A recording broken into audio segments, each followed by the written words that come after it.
നാദാപുരത്തെ മുസ്ലിം youth ലീഗിന്റെ കർമ്മധീരനായ പ്രവർത്തകൻ അസ്ലമിനെ ഡിവൈഎഫ്ഐക്കാർ തുണ്ടം തുണ്ടമായി വെട്ടിനുറുക്കി തെരുവിൽ തള്ളിയ ദിവസം. എന്നാൽ ആ ദിവസം തന്നെ തൊടുപുഴയിലെ മുസ്ലിം ലീഗുകാർ CPM-മായി കെട്ടിപ്പിടിച്ച് മധുവിധു ആഘോഷിക്കുകയായിരുന്നു.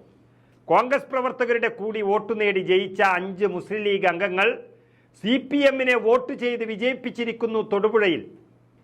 ഇവരെ യഥാർത്ഥ മുസ്ലിം ലീഗുകാർ എന്ന് പറയാൻ ആത്മാഭിമാനമുള്ള ഒരു UDF-കാരൻ തയ്യാറാകില്ല എന്നത് മറ്റൊരു കാര്യം.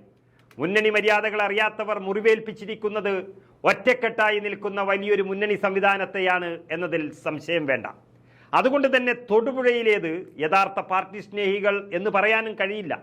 തൊടുപുഴ നഗരസഭയിൽ മുസ്ലിം ലീഗ് പിന്തുണയോടെ LDF-ന് അട്ടിമറി വിജയം സമ്മാനിച്ചപ്പോൾ സന്തോഷിച്ചവർ മുസ്ലിം ലീഗുകാരെക്കാളും CPM-കാർ ആണ് എന്നുള്ളത് മറക്കണ്ട. മുസ്ലിം ലീഗ് മെമ്പർമാരുടെ വോട്ട് കൊണ്ട് CPM-ലെ സബീന ബിഞ്ചു വിജയിച്ചപ്പോൾ ആഘോഷം നടത്തിയത് അസ്ലമിൻ്റെയും മരീൽ ഷുക്കൂറിൻ്റെയും നെഞ്ചത്ത് കൊടുവാൾ കയറ്റിയവർ എന്ന് തൊടുപുഴയിലെ ലീഗുകാർ മറന്നെങ്കിലും മറ്റുള്ളവർ, പ്രത്യേകിച്ച് മലബാറിലെ മുസ്ലിം ലീഗുകാർ അത് മറക്കാനിടയില്ല.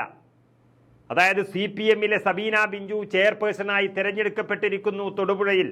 മുസ്ലിം ലീഗ് തോൽപ്പിച്ചത് അവിടെ കോൺഗ്രസിനെ മാത്രമല്ല UDF-നെ തന്നെയാണ്. ഹാജരായ 32 പേരിൽ സബീനയ്ക്ക് ലീഗിന്റെ 5 കൗൺസിലർമാരടക്കം 14 വോട്ടുകളാണ് ലഭിച്ചത്. കോൺഗ്രസ് സ്ഥാനാർത്ഥി ദീപക്കിന് 10 വോട്ടുകൾ ലഭിച്ചു. LDF കൗൺസിലർമാരിൽ മെർലി രാജു എന്ന കൗൺസിലർ കോൺഗ്രസ് സ്ഥാനാർത്ഥി ദീപക്കിനെ പിന്തുണച്ചു.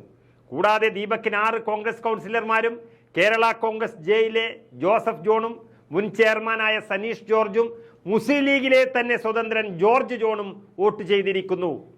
UDF-ന് വോട്ട് ചെയ്തു. ഇവരെല്ലാം, ഇത്രയും പേർ UDF ജയിക്കണമെന്ന് ആഗ്രഹിച്ചപ്പോൾ തൊടുപുഴയിലെ മുസ്ലിം ലീഗിന് മാത്രമുണ്ടായ ഈ കമ്മ്യൂണിസ്റ്റ് സ്നേഹം അത് നൂറാംകിട രാഷ്ട്രീയം മാത്രമായിരുന്നു. 6 സീറ്റ് മാത്രമുള്ള കോൺഗ്രസിന് 10 വോട്ടുകൾ കിട്ടിയെന്ന് പറയുമ്പോൾ മുസ്ലിം ലീഗ് ഒഴികെയുള്ള UDF കക്ഷികളെല്ലാം തന്നെ കോൺഗ്രസിനെ അനുകൂലിക്കുന്നു എന്നാണ് അർത്ഥം. അതല്ല, മുസ്ലിം ലീഗിന് അധ്യക്ഷ സ്ഥാനം നൽകണം, വേണം എന്ന് വാശി പിടിക്കുന്ന സമയത്ത് ജില്ലയിലെയും സംസ്ഥാനത്തുമുള്ള നേതൃത്വങ്ങളെ സമീപിച്ച് അനുനയ ചർച്ചകൾ നടത്തി തീരുമാനത്തിലെത്തേണ്ടതായിരുന്നു.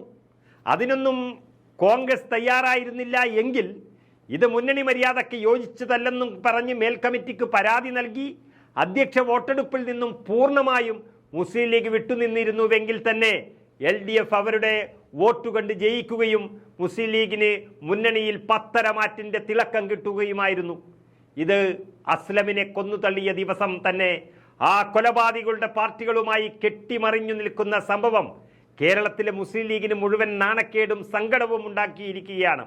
കഴിഞ്ഞ ദിവസം കൊണ്ടോട്ടിയിൽ മുസ്ലിം ലീഗ് കാണിച്ച രാഷ്ട്രീയ മര്യാദയും മുന്നണി ബന്ധവും വളരെ വലുതാണെന്ന് വാർത്ത നൽകിയവരാണ് ഞങ്ങൾ.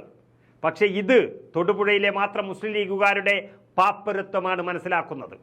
4 ആൾ കൂടുമ്പോൾ കോൺഗ്രസിൽ നിന്നും പലതും പിടിച്ചെടുക്കാൻ കേരളത്തിന്റെ ചിലയിടങ്ങളിൽ ശ്രമിക്കുന്ന മുസ്ലിം ലീഗുകാർ ഒന്നോർക്കുക, കോൺഗ്രസിന് വേണ്ടി ഭാരതപ്പുഴയ്ക്കും നേത്രാവതി പുഴയ്ക്കും ഇടയിലുള്ള ഇട്ടാവട്ടത്തിൽ മാത്രമേ മുസ്ലിം ലീഗ് കഷ്ടപ്പെടുന്നുള്ളൂ. എന്നാൽ ഈ രാജ്യം മുഴുവൻ മുസ്ലിം ലീഗിന് ജീവൻ നൽകുന്നത് കോൺഗ്രസ് ആണ്. അതിന് എത്ര അല്ല എന്ന് പറയാൻ ശ്രമിച്ചാലും അതാവില്ല.